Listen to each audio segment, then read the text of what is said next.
noise had died down from the moment of their appearance. "May God bless the shining sun of our empire," those present said in one voice, and bowed respectfully before the rulers. "Everything is like in the book," Adelia watched from the side with a glass of wine in her hands. In the original plot of the book, only the emperor and the crown prince came to the ball, who pointed out every shameful act of the families of all the girls present at the ball and threatened not to take the title of crown princess lightly. It is not surprising that he will be considered a tyrant. "So, it's time," the girl decided, and put the glass on the table. She lightly touched her hair, creating magic. She ran her hand from the roots to the ends of the strand, from which its appearance acquired a slight golden glow. This should be enough for him to notice her. Ordinary people will just feel a little happier, but those who have already encountered white magic immediately recognize it. The emperor and crown prince are just such initiates. They will definitely notice her. "Your Majesty," the prince began, feeling the magic. The emperor only wearily said that it was a complete headache. He did not expect that the white magician would personally visit them. But, noticing the girl from whom this magic came, the prince assumed that she was just a representative of a white magician. But the emperor asked if he felt something special no one else could emit such energy. This means that this young girl is really the white magician they are looking for. And the way she announced herself. "This really makes me anxious." Adelia was embarrassed. She, of course, expected that they might be hostile, but they wouldn't kill her right there. The glances of those red eyes directed at her made the girl doubt her own conclusions. Dance music began to play, signaling the start of the ball. It's not like they could kill her at all, but if they tried, she'd just run away. Looking as carefree as possible, Adelia waved her hand slightly, inviting the prince to join her in the dance. And such frivolous behavior struck the prince with its insolence. But nevertheless, he stood up from his seat. And he went down into the hall, step by step, slowly approaching the isolated girl. "Milady, will you give me your first dance?" the prince gallantly asked the girl, extending his hand. She lowered her eyes, deep down pleased that everything was going as she had planned. And smiling, she extended her hand in response, happily accepting the invitation. The prince and a girl unknown to anyone in the hall were preparing to dance. "Who is she that the crown prince personally invited her to dance?" the ladies whispered. "What family is she from? No one has ever seen her before," the gentleman asked. Ignoring the noise around him, the prince put his hand on the girl's waist, and she, in turn, put her hand on his chest. The couple was ready to start dancing. The conductor waved his baton, signaling the start of the melody. Adelia remarked that this was a great honor for her, and he had no idea how long she had been waiting for this moment. Can he feel how fast her heart is beating? So fast that it feels like it's going to jump out of her chest. "What nonsense," Lucian interrupted her. Patting the man on the shoulder, thereby releasing some energy, the girl noticed that His Highness was upsetting her because she was speaking seriously. Lucian noticed what she did to his shoulder and felt the energy of white magic. "What do you allow yourself?" he began, but stopped short. The next moment, Adelia touched his heart with magic. The prince did not immediately understand what had happened, but his body seemed to become lighter, and he realized that this was the power of white magic. The girl asked if he felt more cheerful. What does all this mean?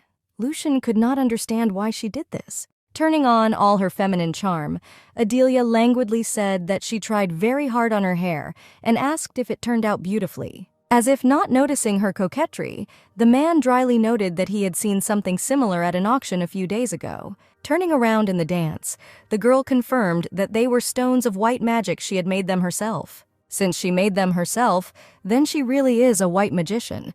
Lucian was warped by his own conclusions. He finds it hard to believe. She is so small and fragile, it seems that if he grabs her too tightly, she will break. As if reading his thoughts, Adelia lowered her eyes and quietly said that she would not break if he held her tighter. "You're not trying to show off your strength?" the crown prince asked bluntly. The next moment, something happened that really surprised the girl, a very unexpected dance pirouette. The man grabbed her by the waist and forced her to lean back, while he himself hovered over her and asked what she needed. Recovering, Adelia smiled and asked, "Why don't they find a more private place to discuss this?" But the prince didn't like it. He thought that she was out of her mind if she dared to ask for a personal meeting with the crown prince. Ignoring his unfriendly tone, the girl continued to dance and noticed that there were so many people around. It would be stupid of her to show her true strength in front of everyone. The girl's gaze changed, became harder. The crown prince's gaze was not inferior to hers in terms of harshness. It seemed as if two wild animals were locked in mortal combat. She didn't seem to know the feeling of fear, the man remarked, but Adelia replied that she just wanted to offer him a fair deal, and she had nothing to fear. An elegant red wine in a glass sparkles with ruby hues, like a living work of art. The emperor, with a glass in his hand, carefully watched his own son and an unfamiliar girl. All the feelings and emotions are visible on Lucian's face. He still has to learn and learn. At the same time, despite the fact that she looks younger than Lucian, Milady behaves much more reservedly. She clearly has talent. His Majesty found this very interesting. The same cannot be said about Adelia. She felt with her skin that the rulers had been staring at her for too long, and it wouldn't take long to rub a hole in her. Maybe she shouldn't have provoked him, the girl wondered. What if he really tried to kill her? Breaking the silence, the Crown Prince said that if she wanted to talk to him alone, she must first say what she wanted. To which the girl repeated that she couldn't do this in front of everyone.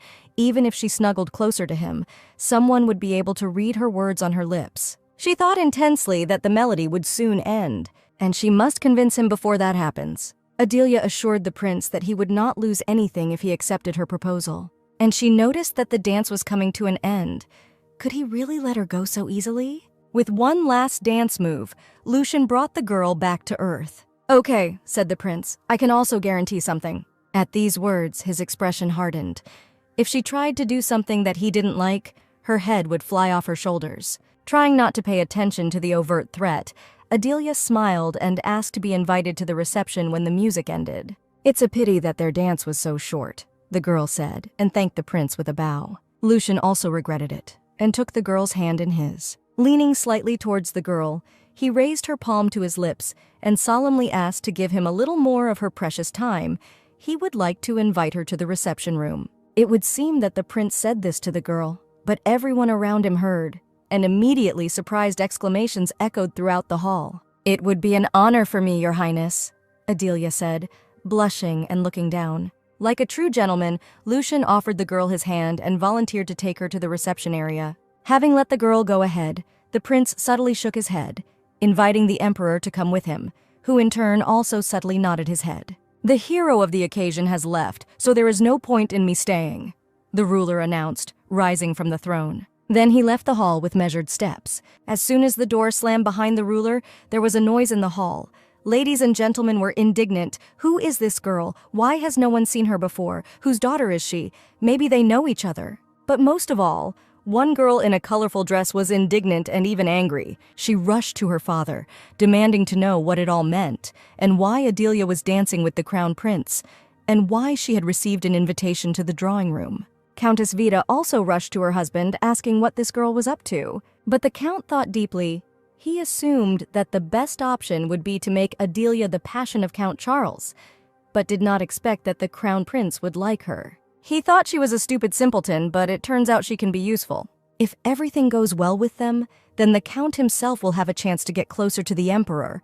When this girl gets close to the prince, no matter what happens to her, the money will not stop flowing into his pocket. An incredible benefit, although he doubts that Adelia will be able to rise above the concubine. Lobelia loudly and hysterically demanded an answer from her father, waving her arms. At some point, her hand was grabbed by a strong grip. "Shut your mouth," the count ordered, tightly squeezing his thin wrist. "You have no right to complain, since you yourself could not attract the attention of the crown prince." Lobelia felt a slight tremor. The count was frightening her. The man continued to say that if the girl managed to seduce the crown prince, they would become incredibly rich, and as her older sister, she would be able to find a husband for the younger one. However, why not try to take her place? Lobelia is much younger, and she looks healthy, unlike this little thing. What if the prince makes her his wife and not Adelia? He is a man, obviously. He will want to have a young wife. The countess asked with delight whether this meant that Lobelia could become crown princess. To which the count replied that of course, because Lobelia is much better, which made the girl believe in such a possibility. Adelia silently followed the prince to the reception room. Convincing him turned out to be much easier than she thought.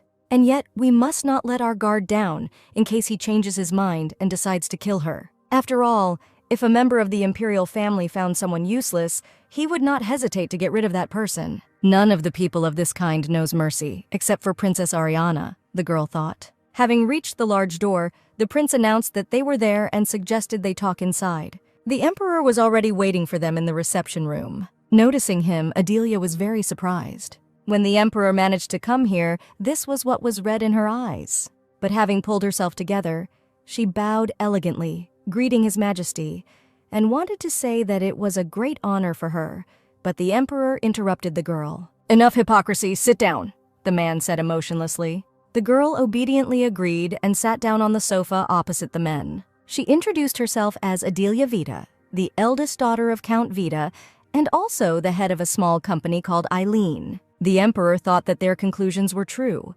The head of Eileen is really a white magician, and notice that if we consider Eileen a small company, then following this logic, the rest of the enterprises are just shops. Smiling, Adelia noted that most would consider her words to be modest. But the emperor said that he considered this duplicity, and the tone of his voice did not bode well. The crown prince asked how she could prove that she was not only a white magician, but also the head of Eileen. The girl believed that she had already proven everything during the dance, but it seems that this is not enough. Prince Lucian tensed. Adelia created a complex magical pattern, thereby proving that she is truly a white magician. As for Eileen, the girl took out a large round seal.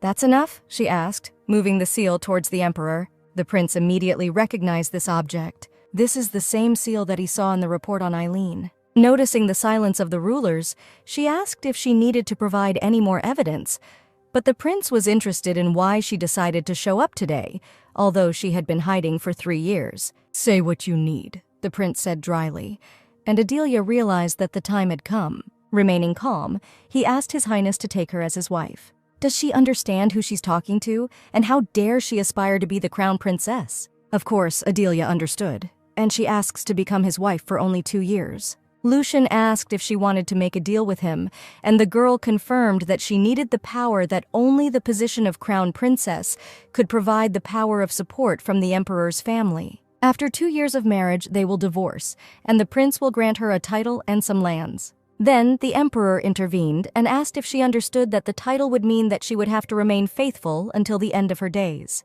Adelia understood this very well. Her business is in the empire and she has no reason to leave it. Lucian was interested in what she was offering in return, and Adelia was proposing the monopolization of white magic stones by the imperial family. And as her dowry, she can offer a sacred sword. The sacred sword is a completely different question, let alone monopolization, the emperor noted. You speak as if you have it. To be honest, Adelia only knew where he was, and unfortunately, the art of wielding a sword was unknown to her. In addition, she cannot sell it either, so it is useless to her, so she believes that the sword should belong to someone who will benefit from it. The prince did not believe that the girl was offering the sacred sword as her dowry. After all, this is a legendary weapon. There are many other ways to obtain a title other than marriage to a prince. Why would she be offered white magic stones and a sacred sword just for the position of crown princess? Adelia wants independence from her family, and this is the best way to achieve her goal without negative consequences. Lucian still had doubts. If all she wants is independence, then the deal will bring her less benefit. Overall, it's hard to call it a deal. Is she telling the truth what she really needs? The girl does not care whether he has mistresses. The main thing is that they do not affect her position as a princess. She wants his power, not his heart. And yet, Adelia would like them to look like a loving couple in public, because the crown princess is worth nothing if she is out of favor with the prince. The emperor added that she must understand that by seeking independence, she would only make the deal more profitable for them.